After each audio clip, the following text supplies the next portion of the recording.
Goeiemôre vriende, dit is heerlik om vanmôre weer so saam met julle te wees. Ons het vanmôre 'n baie interessante gedeelte van die eerste Johannesbrief voor ons. 'n Gedeelte wat vanweë die opskrif wat die ou kerkvaders in die Bybel aangebring het, baie verwarring saai onder mense en wat maak dat die gedeelte baie dikwels verkeerd benader word. Nou, ek wil probeer om, soos wat ek elke keer nog tot dusver met die videoetjies met u gedoen het, te vra wat gebeur hier.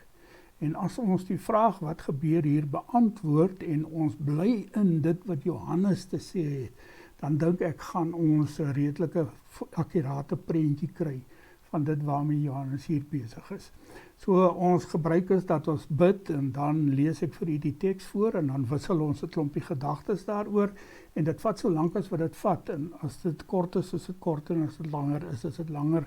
Ons gebruik die videoetjies en dan vanaand 7 uur weer die Zoom byeenkoms waar daar dan 'n klompie mense bymekaar sit en ek vir u die boodskap op daardie manier ook bring en u dan kan vra of gedagtes opper. So kom ons bid saam. Here, baie dankie dat ons weer vanmôre die derde agtereenvolgende dag met hierdie tema van 1 Johannes kan besig wees. Baie dankie dat ons nog eens weer kan verneem dat daar 'n innige verbondenheid tussen ons, die gelowiges van ons dag, die apostelgroep wat vir ons die dinge geleer het wat ons vandag weet, en ook u die Vader en die Seun is, en dat ons vanuit daardie innige verbondenheid lewe. Dankie dat u vir ons liefhet, en dat u vir ons bewaar in die mate waarin dit nodig is om te bewaar. En Here, ons wil net weer voor u kom bely dat ons die Christus, u Seun Jesus, wat na hierdie wêreld toe gekom het, so verskriklik nodig het, omdat ons op geen manier van ons eie verlorenheid, die duisternis wat in ons lewe, die chaos waarin ons leef, ontslae kan raak as u Seun nie kom en in ons die lig van die lewe kom laat skyn. Daarom bid ons, praat ook vanmôre weer met ons, sodat ons uit u, deur u en tot u kan lewe, soos die apostel Paulus dit vir ons geskryf het. Ons bid dit in Jesus se naam. Amen. Goed vriende, ek lees vir u 1 Johannes 2 vers 18 tot 27. 9 versies, as my sommetjies reg klink, dit kan dalk 10 wees, want mens lees 18 en 27, maar kom ons lees van vers 18 af. Kinders, skryf Johannes, dit is die laaste uur. Soos julle gehoor het, kom die antichrist, en daar is nou reeds baie antichriste, en hieraan weet ons dat dit die laaste uur is. Hulle, dit is nou die antichriste waarvan hy net gepraat het uit ons geleedere gekom, maar hulle was nie werklik deel van ons nie. Want as hulle werklik deel van ons was, sou hulle by ons gebly het. Maar dit moes duidelik word dat nie een van hulle deel van ons is nie. Maar julle is deur die Heilige Gees gesalf en julle almal weet dit. Ek skryf nie aan julle omdat julle die waarheid nie ken nie, maar omdat julle dit ken en omdat daar geen leuen uit die waarheid kom nie. Wie is die leienaar anders as hy wat ontken dat Jesus die Christus is? Hy is die antichrist wat die Vader en die Seun ontken. Elkeen wat die Seun ontken, het nie die Vader nie. En wie die Seun bely, het ook die Vader. Wat julle betref, wat julle van die begin af gehoor het, laat dit in julle bly. As dit wat julle van die begin af gehoor het in julle bly, sal julle ook in die Seun en in die Vader bly. En dit is die belofte wat hy gemaak het, die ewige lewe. Hierdie dinge skryf ek aan julle aangaande die mense wat probeer om julle te mislei. Maar wat julle betref, die salwing wat julle van hom ontvang het, bly in julle. En daarom hoef niemand julle te leer nie. Maar omdat sy salwing julle alles leer, en omdat dit die waarheid is en nie die leer nie, bly in hom, net soos hy julle geleer het.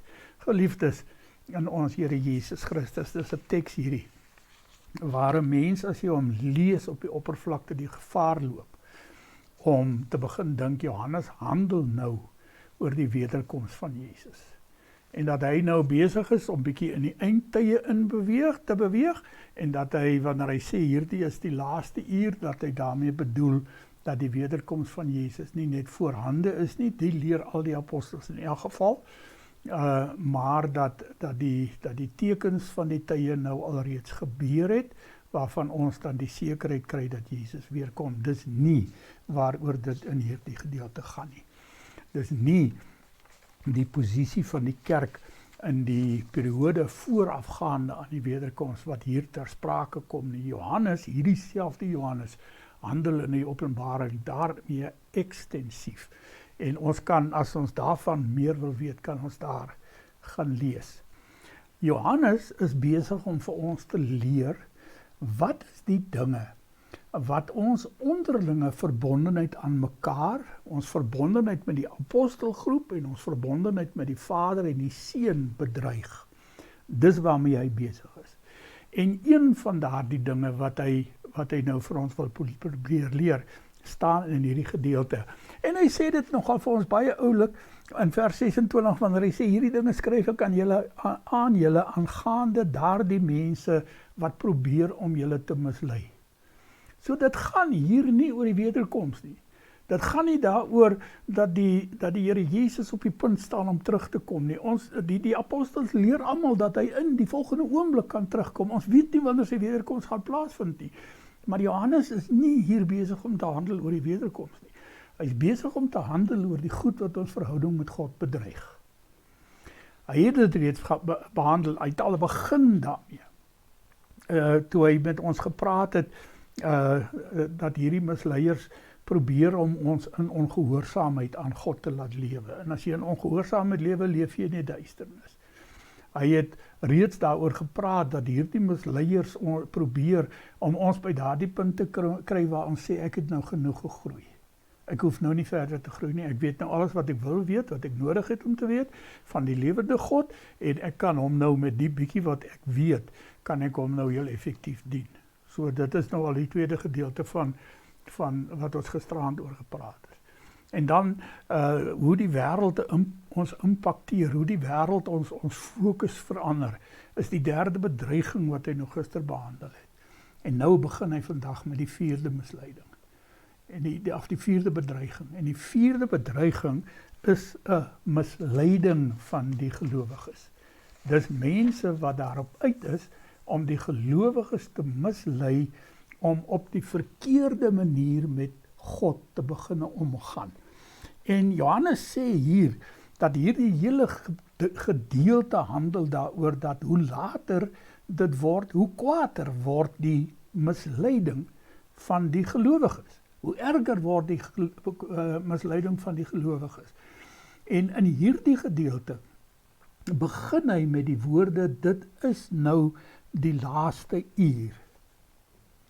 Maar dit beteken nie dat hy nou na die eindtyd te beweeg nie. Nee, hy sluit aan by dit wat hy in die vorige vers gesê het, wat hy sê, en die wêreld en sy begeertes gaan verby, maar wie die wil van God doen, bly tot in ewigheid. En dit is nou die laaste uur, is dan om te sê, daardie verbygaan, daai afsterwe van die wêreld vir die totale bestaan van die skepping, daardie afsterwe van die wêreld is besig om te gebeur.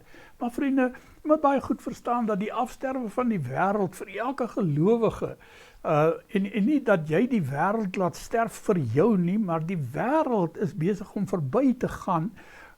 Dit het begin gebeur toe Jesus by aarde toe gekom het. Dit is nie 'n ding wat voor ons lê nie, dis nie 'n ding wat nog eendag gaan gebeur nie. Dit is die mensie, die tyd waarin ons leef, is die tyd wat tussen Jesus se koms en sy wederkoms lê, en ons leef in hierdie verbygaande wêreld, hierdie sterwende wêreld. Dan praat hy van die antichrist wat aan die kom is. Maar hy kwalifiseer die antichrist wat aan die kom is. Hy sê daar is alreeds baie antichriste. En hy gaan net nou vir ons mooi verduidelik wie die antichrist is. En ek wil graag hê dat jy in gedagte sal hou dat hy nie nou met Openbaring 13 se dier uit die see of die dier uit die aarde besig is nie. In Openbaring 13 weet ons is die dier uit die see is die vals Christus of die antichrist dan, en die dier uit die aarde is dan die vals gees of die vals profeet, en dit is die goed wat in Openbaring 13 gebeur. In Openbaring 12 word die Satan self aan ons voorgestel in die vorm van die groot rooi draak wat probeer om die Christuskind te vernietig. So ek wil hê jy moet dit vasmaak in jou hart. Johannes handel nie nou oor die antichrist soos wat ons hom leer ken in Openbaring nie. Daar's nie nou 'n kosmiese oorlog tussen God en die duiwel aan die gang nie. Daardie oorlog vind nog op 'n heel ander vlak plaas.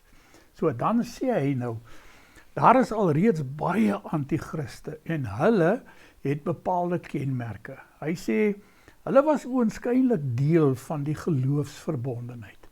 So hulle het die indruk geskep dat hulle ook in daardie verbondenheid met die medegelowiges, met die apostelgroep en met die Vader en die Seun in daardie verbondenheid gelewe het.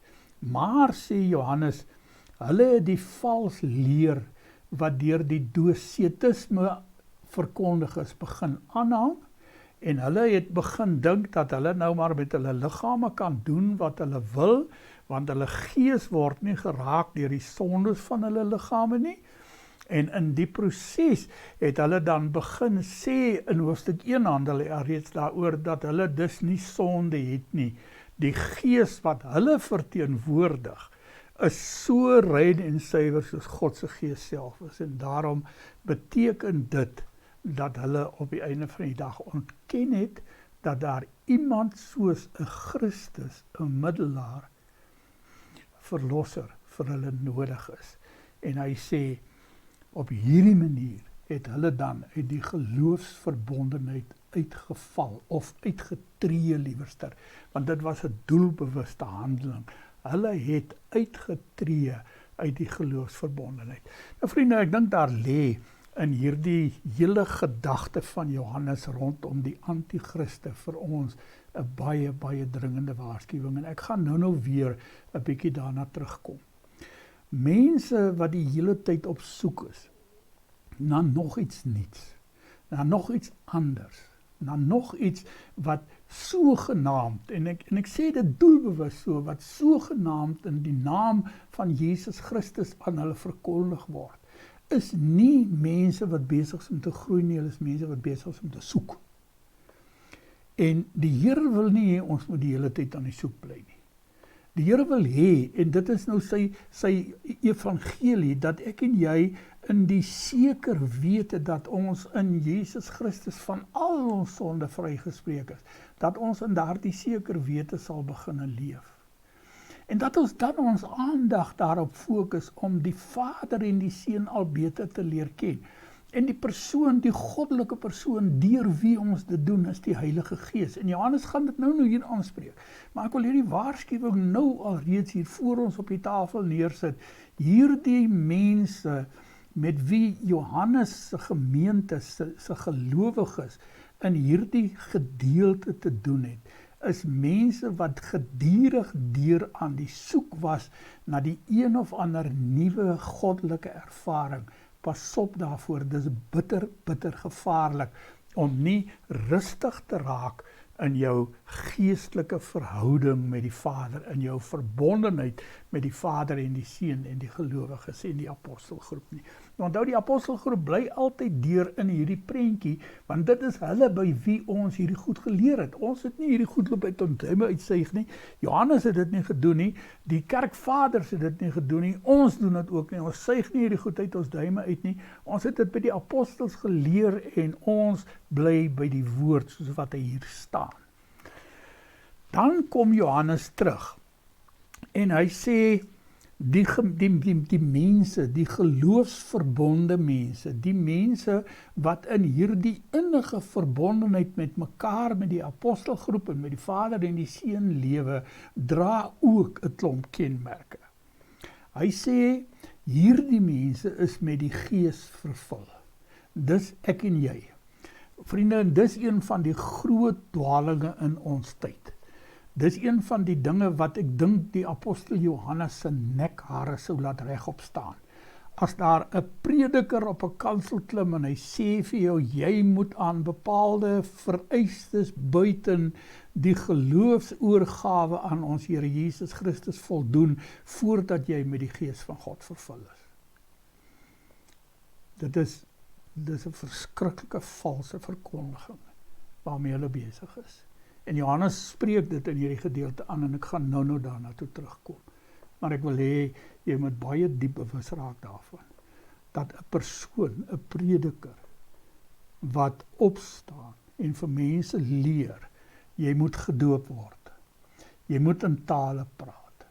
Jy moet dit doen en dat doen en nog 'n ding doen en nog een ding doen. En jy moet waarskynlik ook, en dit is waaroor die hele voorspoeds godsdienst gaan, 'n klomp geld gee. Dan sal jy met die Heilige Gees vervul wees. Dis 'n vals leer. Dis 'n leer wat so onevangelies is as wat hy kan kom. Jy mag nie daaraan deelneem nie, want as jy daaraan deelneem, dan is jy al klaar besig om die dienswerk van ons Here Jesus Christus te ontken.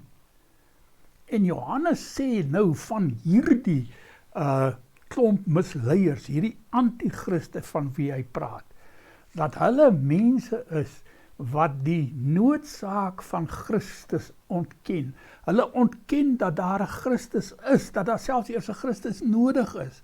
Hulle ontken en hulle doen dit nie deur blaatant te loop en sê, daar is nie 'n Christus nodig nie en ons het nie Jesus nodig nie en ons kan op ons eie manier ons weg na God toe vind, wat universalistiese teologie is.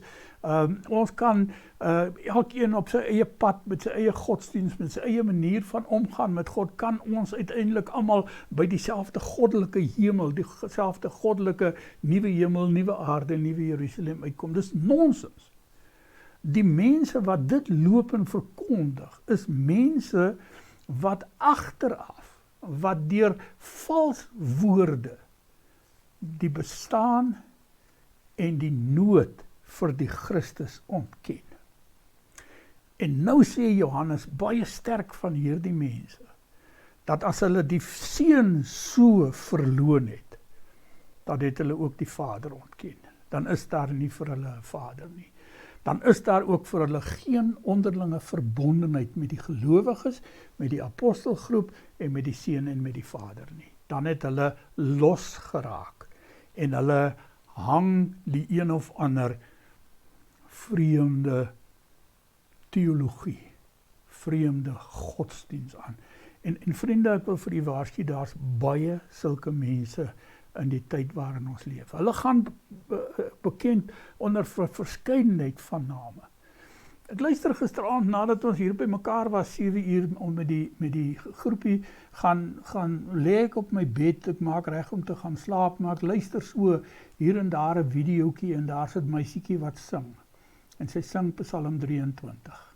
Maar voordat sy begin sing aan Psalm 23, sê sy, al wat 'n mens moet doen is om hierdie goed oor en oor vir jouself te sê totdat jy dit glo. En ek skrik my so helder wakker dat ek 12 uur nog nie geslaap het nie. Want vriende, waar op die aarde het jy nou al ooit gehoor dat 'n mens geloof skep deur 'n ding oor en oor te herhaal? Geloof is nie 'n ding wat so in ons ingebring word deur ons eie denke en ons eie gedagtes. En geloof is 'n gawe van God, hy stort dit oor ons uit.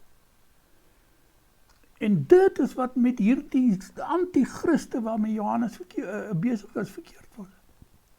Hulle het nie die geloof gehad nie. Hulle het bly soek. Hulle was nooit in verbondenheid met die gelowiges, die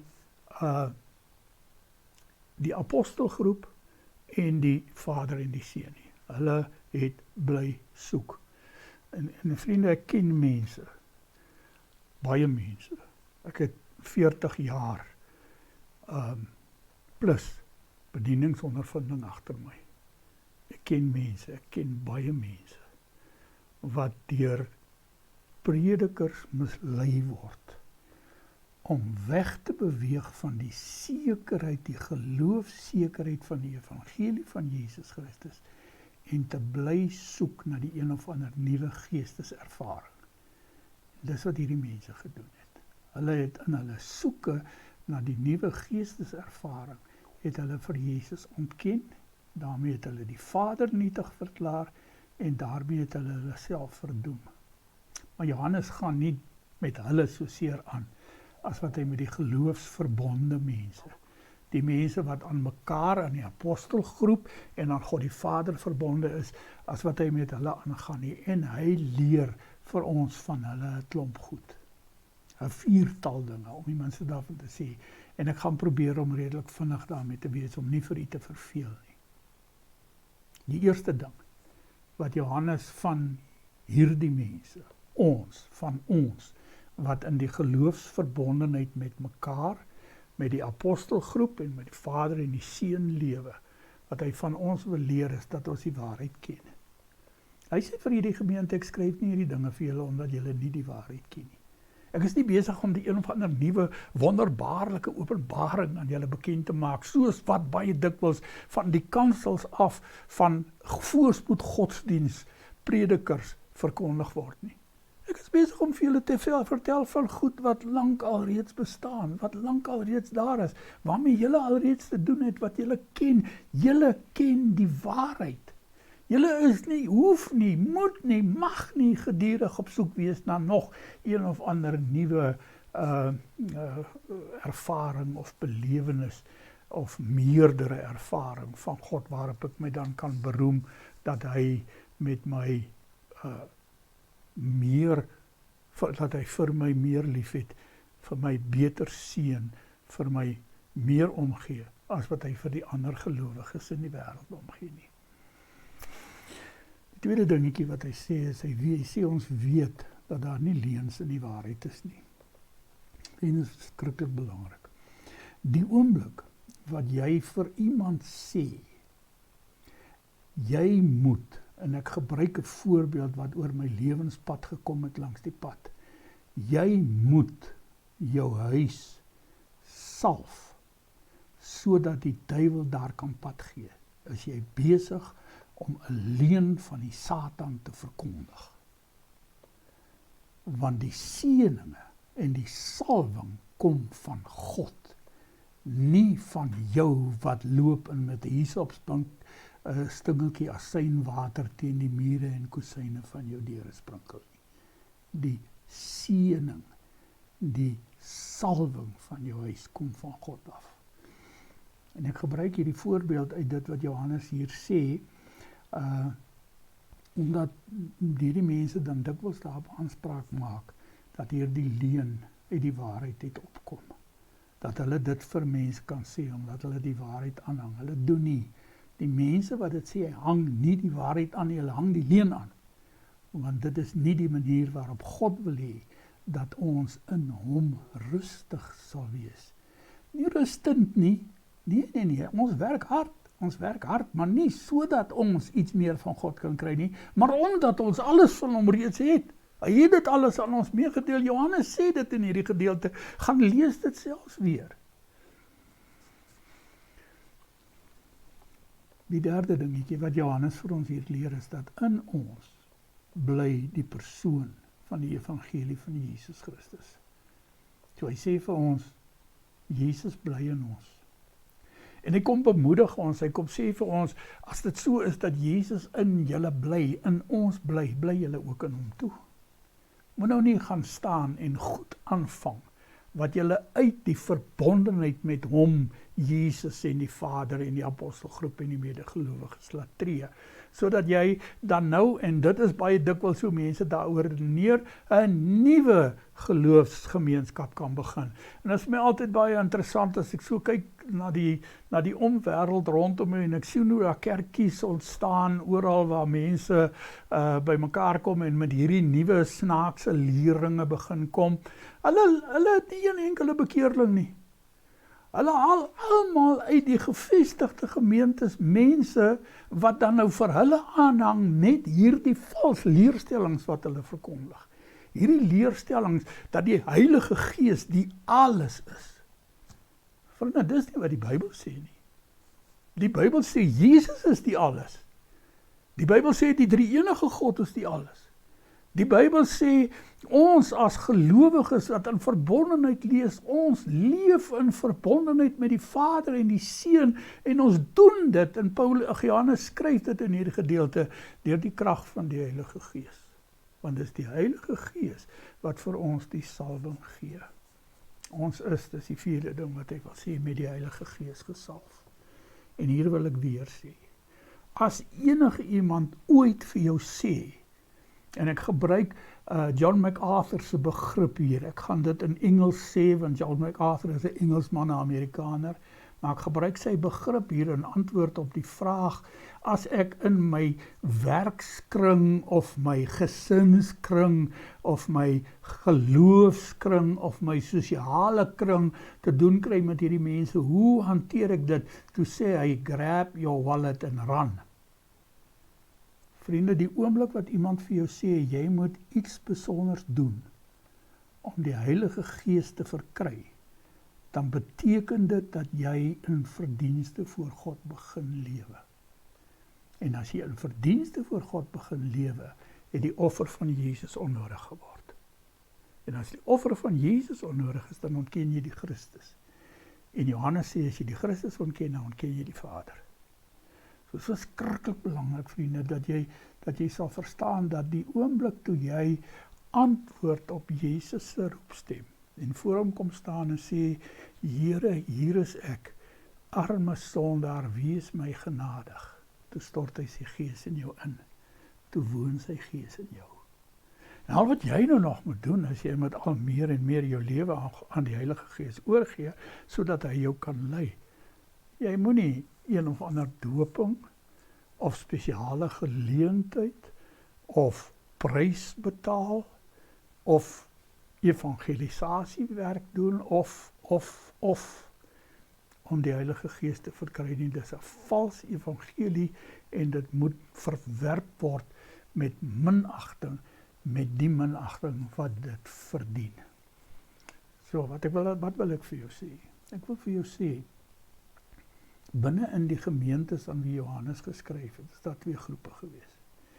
Mense wat in verbondenheid met mekaar, met die apostelgroep en met die Vader en die Seun lewe. En mense wat gemaak het asof hulle in verbondenheid lewe. Hulle vingers was so wyd gespreid, hulle het nooit regtig aan mekaar geraak nie. Johannes sê, hierdie mense wat gemaak het asof hulle in verbondenheid lewe, is die antichriste.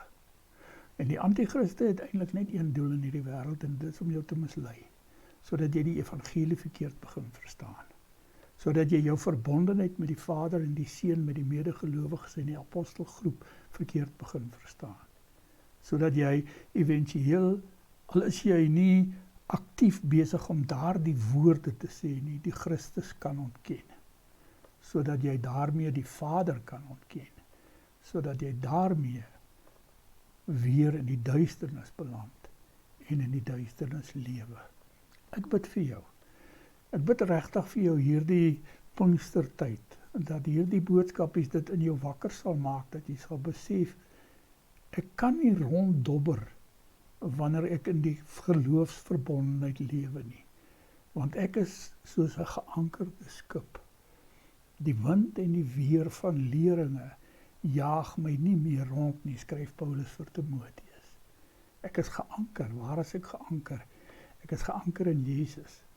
Ek is geanker in die Vader. Ek is geanker deur die werk van die Heilige Gees. Ek is geanker. Ek lewe in my geloof in Jesus Christus ten volle uit. Ek bid vir jou, dat jy in hierdie Pinksterreeks dit in die 1 Johannesbrief sal ontdek, in die naam van Jesus Christus. Amen.